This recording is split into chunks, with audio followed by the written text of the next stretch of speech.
бір бизнесмен ағамыздың Алламен уәдеге тұрғаны. Мұқият тыңдаңыздар. Сол бизнесмен ағам айтады, бір күні анам қатты ауырып қалды дейді. Анам ауырып жатып, почкасында жаңағыдай ірің бар деді дейді. Сөйтіп почкасына дереу операция жасап, екінші почкасы отказ берген екен да.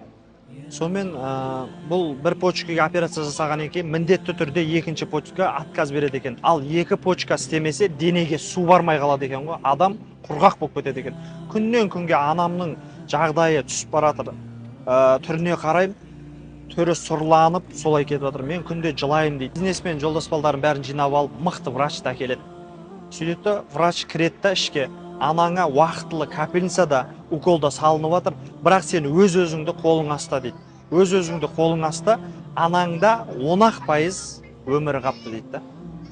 Сонымен бұл жігіт больницадағылардың бәріне ақша берген. Ақшамен ештеңе шешілмейді бұл өмірде. Негізі Алланың қалауы болмаса ше.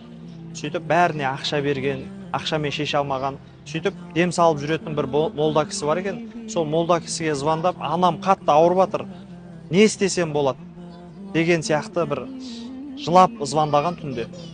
Сөйтсе, молдекең айтқан екен, түнде тахаджудке тұр, сөйтті Алламен келісім шартқа отыр. Бұл Алламен келісім шартқа отырды. Бір апта, я Аллахым, сенің разылығың үшін қошқар соям дейді. Бір апта.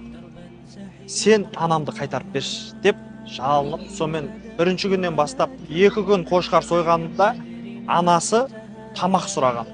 Бір аптада уже палатаға шығып, анасының жағдайы керемет. Бұл уәдесінде тұр, бір апта қошқар сойып, одан кейін тағы да 3 күн сойған екен. Солай Алламен уәдеге тұрып, анасы қазір аман, Аллаға шүкір, қасында. Сол секілді Алла тағаладан шынайы дұға етейік, шынайы сұрайық. Алла біздің дертімізге шифа беретінде, ауру беретінде Алла.